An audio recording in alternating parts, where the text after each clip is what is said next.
I worked as a park ranger for a few summers. It was a great job, but the downside was dealing with the public. I have tons of crazy stories, but only one extremely creepy story. I was scheduled to close the park one night with another girl. The park opened at dawn and closed at dusk. The closing duties were to drive around and make sure everyone was out of the park, then close the gates. You had to make sure everyone was out or else they would get locked inside. Kristen and I got into a truck together to check the day-use picnic area, both campgrounds, and all bathrooms. When we left the upper lot, there were no cars in the parking lot of the ranger station, and that's important for later on. We cruised around and checked all areas. All was good, so we drove back up to the gate in the ranger station to close up. I got out to close the gate and jumped back into the truck. Kristen pointed out that while we were gone, a Jeep had parked in the parking lot. We thought this was super weird since we hadn't seen anyone parked there earlier, but whatever. We parked the truck a couple spots away from the Jeep and got out. We figured we'd just tell the person to leave and then we could go home. As we approached the vehicle, we could barely see someone sitting in the driver's seat. We had dim street lamps, so we knew someone was in there. I waved and got no response. No movement. Kristen knocked on the window. The person didn't respond. We both started feeling like something was wrong. I got chills standing there, and we both stepped away from the Jeep, alarmed at the lack of response.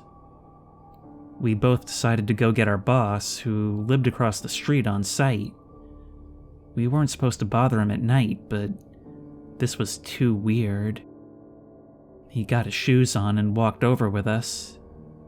As we were crossing the street, we saw the door to the Jeep slowly open. Then, all three of us saw a figure creep out of the vehicle and crawl underneath. All we saw was a shadow since there wasn't a lot of light. All of us were terrified. It was something out of a horror movie. Kristen got on the phone with the police while my boss and I slowly approached the vehicle. My boss told the person they needed to leave and that we were calling the cops.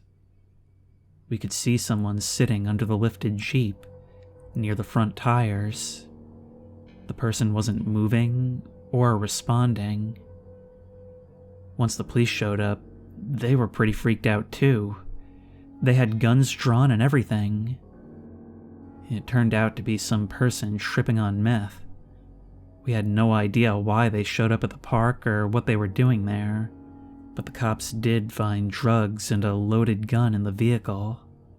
After that night, my boss changed all policies regarding closing duties.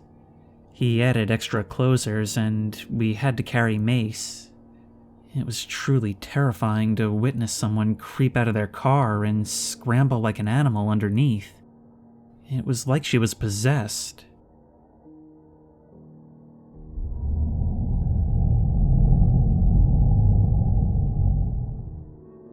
I work on ships, and for a brief period in 2015, or 2016, not sure, I was working in Nigerian waters. The ship's policy was only allow work on deck during daylight hours due to pirate threat, then to lock the vessel down at night. Well, one night there was emergency work that needed to be done, so we were out on deck, ready to start and just waiting for the work permit, and for whatever reason it never came, so we packed up and went back inside, locking up behind us. About half an hour after we locked up, we were attacked by a small group of pirates. I still remember the unreal feeling of looking out my cabin window and suddenly seeing a guy climb onto the main deck with an AK-47. The whole ship went into emergency lockdown, and we all went to the safe room deep inside the engine room where we spent the night sleeping on the steel floor, waiting for help to come. The Nigerian Navy had been nearby and received our calls for help, but didn't want to board at night, so they only did a security sweep of the boat the next morning. In the end, nothing was stolen, and no one was kidnapped because we had locked down. The pirates must have been after ransom.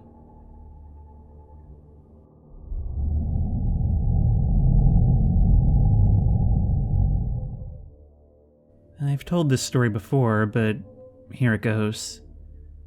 This was in spring 2008 in Texas. I had just graduated high school, and it was the summer before college. I was working at a local pizza joint that delivered until 3 a.m. on Fridays and Saturdays. We got an order out 5 minutes before closing in a rural area at least 25 minutes away. I offered to do the delivery because the customer promised a $20 tip, and I needed the money. It took me almost an hour to find the place, so almost 4 a.m. My boss said I could drive straight back home after the delivery. This house had no neighbors. It was smack dab in the middle of the woods. When I arrived, the first thing I noticed was all the lights were off, and the front door was wide open. I approached the door and knocked, even though it was open. No answer. Knocked again, and still no answer. Finally, I shouted, "Johnny's Pies!" I heard a voice say something, but I couldn't make it out. So I entered the lightless house, stupid I know. Walked in and said again, "Johnny's Pies!" The voice was louder, but I still couldn't make it out. But I could tell it was coming from upstairs. I approached the stairs, but I wasn't about to go up in a stranger's house. I said, "I'm leaving it on the stairs." At this point, I didn't care about the tip. I just wanted to go home. The voice said, "No, bring it upstairs." Only, it wasn't a normal voice. I don't know how to describe it, but it sounded like an animal learning how to talk. Think Scooby-Doo, but not funny or cute. I politely said it was against company policy and turned to head out. The person upstairs started stomping in anger and demanded I come upstairs. The stomping sounded heavy, like a horse or something. I bolted back to my car and drove off. My car was a piece of crap, and I only made it about 200 feet before it stalled. I panicked and tried to get it going again. Thank God it did. As I was driving off, I looked in the rearview mirror and saw what looked like a tall, skinny, lanky man standing in the road by the house. I quit the next day.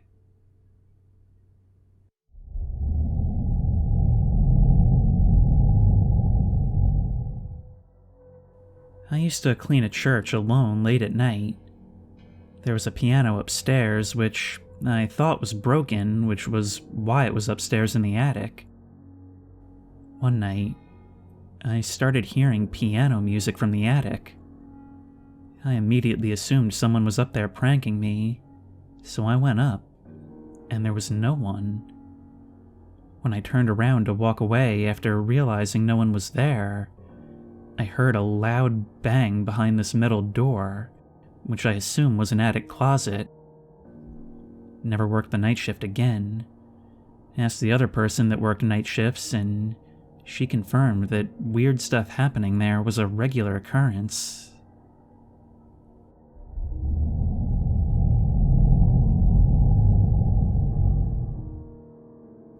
In my last job, I was the manager of a removal company in Northern Ireland.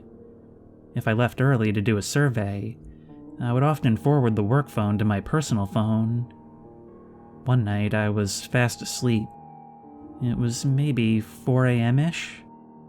I got a call, which I just let go to voicemail. When I got up in the morning, I listened to the voicemail and it was a guy calling in a bomb threat against the company.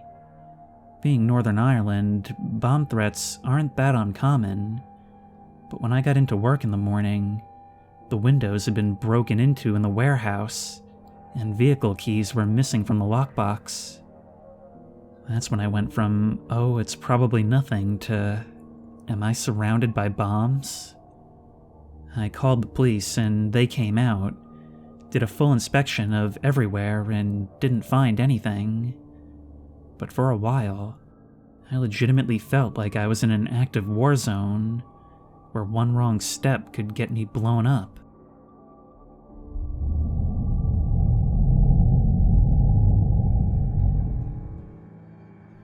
I've got a few. I work as a transporter in a hospital. About 2 years ago, we moved from the old city hospital into a new state-of-the-art facility.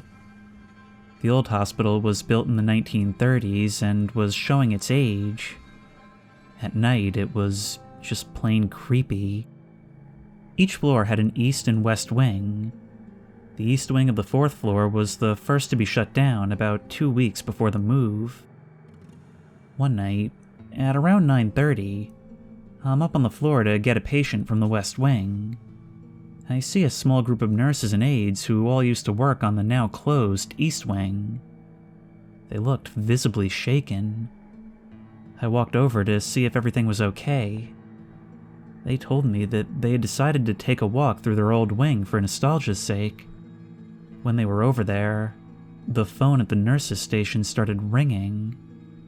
The computers and phones had not yet been moved. Not sure what to do, one of the nurses reached over the counter and answered the phone. The nurse told me there was a woman's voice on the other end, and she sounded confused. This is the conversation as best as I can remember it. "This is Jean. How can I help you?" asked the nurse. "Hello? Who is this?" "This is Jean. I'm a nurse. Is there anything I can help you with?" "Where am I?" "This is St. Michael's Medical Center. Are you a patient here?" "Oh, okay." Then the line went dead.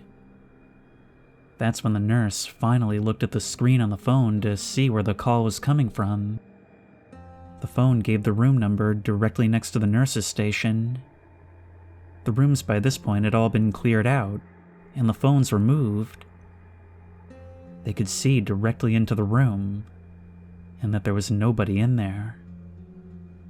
That's when they bolted towards the west wing where I was getting off the elevator. I avoided that wing for the rest of my time there. My mother started working at the hospital right out of college. It was the only job she had ever known. On moving day, she was determined to walk through every hallway before leaving for the last time. She had her camera and was taking pictures as she went. On one of the patient wings, she stopped and was getting ready to take a picture when the door to the room right next to her slammed shut, as though someone on the other side had thrown the door as hard as they could. My mom decided she was done taking pictures. This happened to me just last Friday. It was going on 10, and I was taking my last patient back to her room. She was a little old lady who was stable enough to ride in a wheelchair, but definitely needed assistance on her feet. I got her back to her room and helped her into bed, made sure she was comfortable, and set the bed alarm before turning out the lights and leaving her room. I pulled the curtain behind me so as not to let too much light in, but not all the way so that I could still see her in the bed from the hallway. Her nurse was in the room next door, and I needed to speak with her. While I was standing there, waiting for the nurse to come out of the other room, I distinctly saw a person walk past the curtain inside the old woman's room. The person was about the same height as the woman and had the same gray hair. At first I thought, she shouldn't be up walking around. Then I remembered the bed alarm was set. The room was totally silent, and when I looked in, I could see her still lying there exactly where I had left her. She hadn't moved an inch, and the bed alarm was still armed. That's when I got the most intense full-body chills of my life. The nurse came out of the other room, I gave her my message, and then booked it out of there.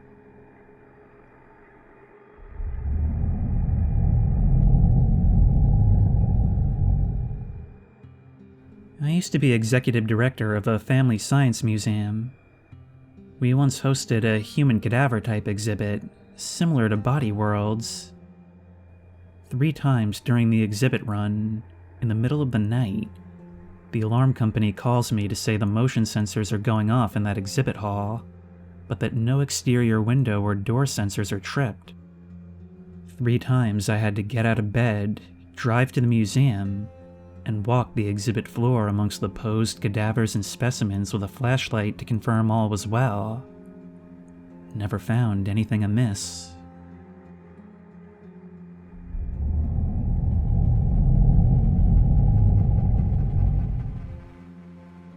I work in a prison. When I was new, I was working overtime one night in a housing unit that's seen a lot of death. It was well after midnight, and all of the offenders were supposed to be in their cells. Since this was a medium security prison, the offenders still had access to leave their cell to use the communal bathroom at night. Well, I was going in for the 2 a.m. count, and I watched an offender walk down the stairs from the 2nd level and into the bathroom. I stood at the entrance to the bathroom and yelled in to ask them what cell they were in so I could add an extra body to that cell for my count. But I received no answer. I walked into the bathroom and searched everywhere, but found absolutely nobody. I told one of my coworkers about what happened, and the first thing they asked me was he tall and skinny with long dreads? And he had been. When I answered yes, I was told, "That's Mr. Bones. He killed himself a few years ago, but he still hangs around." I still get goosebumps thinking about it.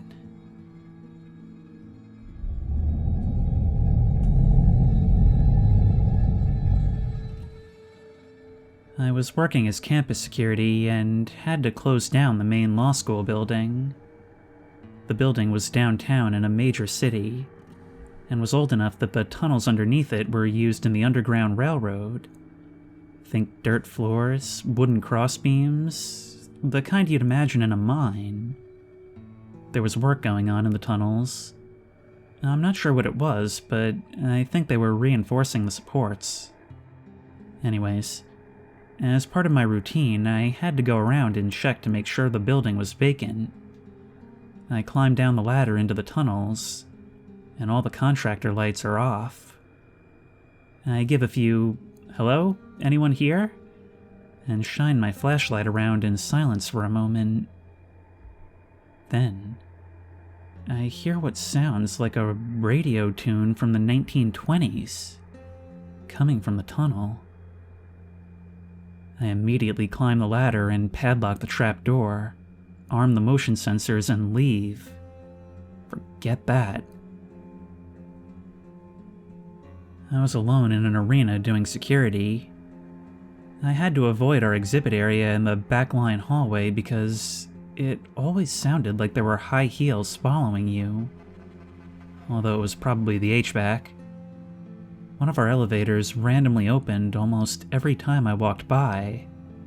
It was towards the end of my route when doing my hourly walk around the building, so it freaked me out enough that I only went upstairs if I had to. One night, I had some lighting work to do, so I was about 40 feet in the air when something caught the corner of my eye. I look over at our balcony area that only has one way in and out, and next to one of the seats, I swear I saw someone crouched down staring at me.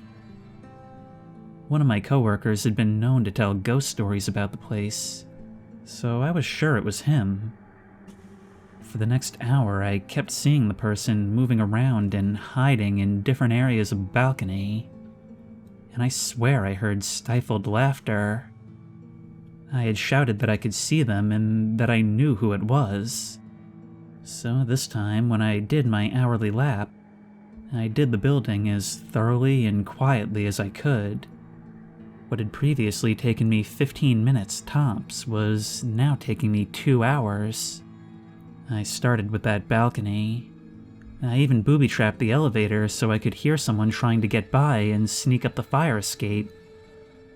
There is no possible way someone was up there and I didn't cross paths with them. I told my coworkers, and everyone in the shop just started going off on the creepy stuff that's happened to them. And the coworker in question started talking about the one person who's died there, how he was found, and how he thinks the guy is still rocking out to the concert a decade ago. I think my favorite story was about a kid that worked there part-time a while back. He lived like an hour or two away and had a night shift followed by a morning, so he decided to just sleep in the balcony on the other side of the arena.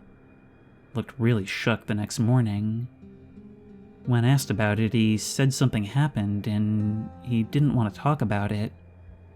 He refused to go up there for like a week before going to the boss in a panic with his keys, saying he just couldn't be there anymore. Allegedly, they checked the cameras and they just saw him go in the back room at night, him creeping across the hall to the bathroom and back, then walking to the elevator to go clock in, acting shifty, as if someone was following him the whole way.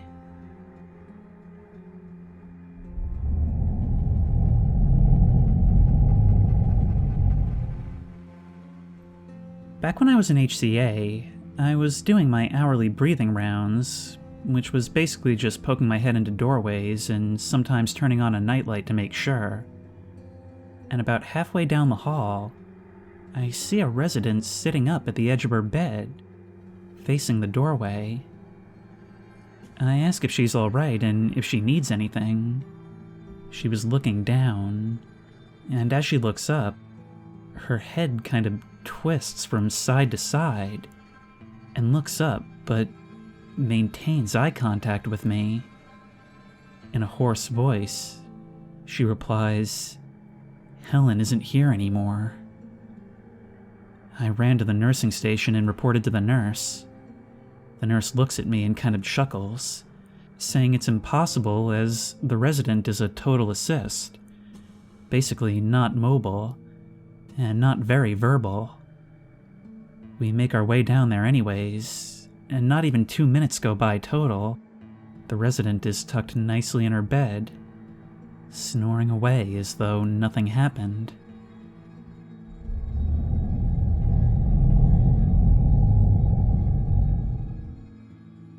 I was watching over a Victoria's Secret in this mall overnight.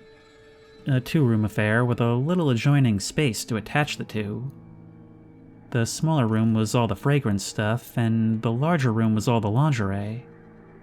There were some contractors putting in some light fixtures, and it was my job to lock up after them and then stay and wait for the daytime manager to arrive. Unfortunately for me, somewhere down the hall of this dark, empty mall was a candy display, of the sort that plays faint carousel music, punctuated with a little girl's laughter. Naturally, they left it running all night, and after the contractors had left, I was all alone in this Victoria's Secret, with the dark, silent halls of the mall and, every once in a while, a little girl's laughter echoing down the hall. And worse, the Victoria's Secret wasn't one single room, so whenever I'd walk around, I swear the mannequins would move just a little. It felt like being in a horror movie.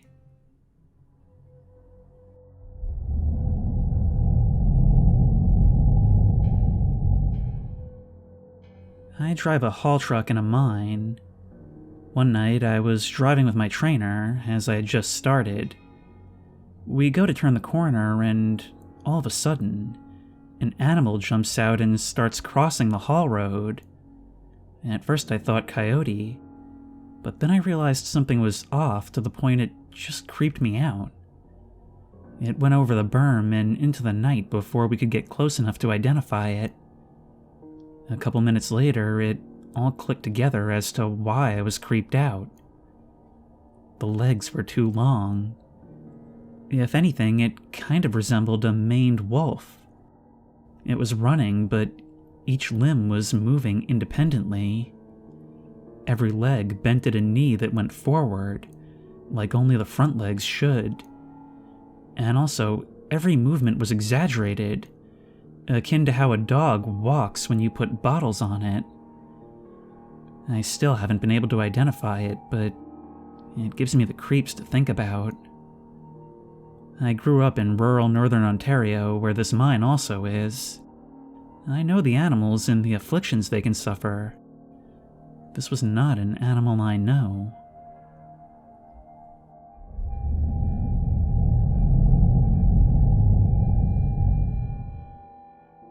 About 17 years ago, I was working the overnight at a hotel resort as their pastry chef. There had been a change to a wedding's dessert choices. Yes, a case of Momzilla. So it's about 2:30 or 3 a.m. I'm switching over the oven for another round of baking and step out for a smoke. As I do, I hear a very loud bang, like a wall being hit with a baseball bat full on. I go back inside, and absolutely nothing is out of place. I figured something had fallen, but could find nothing out of place. So I start working on some of the other desserts for the party. I went over to check the ovens, and this time I heard and saw it. We had these big 8-inch master locks on the walk-ins because we'd had some issues with overnight thefts and a security guard that had worked on the property. The freezer door was locked at that moment because I had no reason to use it, but the door pushed out as far as the lock would let it. This happened again about 20 minutes later. So just to brush off the willies, I said, "If you want it open, it's open." I removed the padlock, and it was silent the rest of the night. The breakfast chef comes in at 5 a.m., sees me a bit out of sorts and shaken up. I bring it up, and he looks at me like I'm totally nuts. About 11 a.m., the chef comes in, so I follow him into his office and ask him as well. He had been working on the property since he was 15, and point of fact, straight up tells me, no joking, deadly serious, that's probably the old owner's wife. She had passed in the 80s during his second year working there. A blizzard had come through and the road was impassable. They had to keep the body in the freezer. She was in there for 4 days.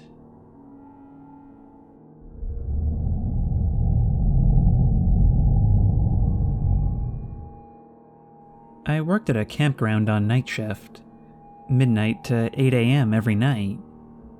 It wasn't bad. I would bring in my PS2 and game a good portion of the night, only having to deal with 1 or 2 people on busy nights. It was just me in this little 8x8 shack, with nothing around but dark all night.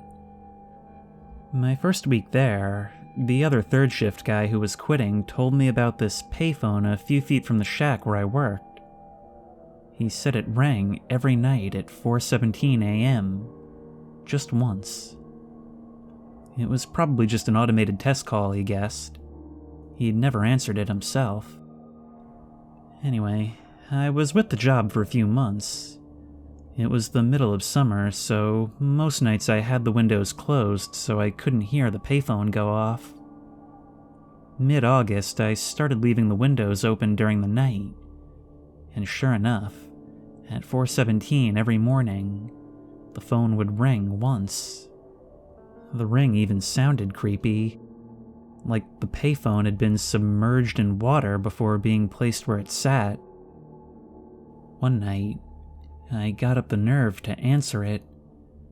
I set an alarm at 4:15, then went to wait at the phone until it rang. When it did, I answered it, but there was no sound.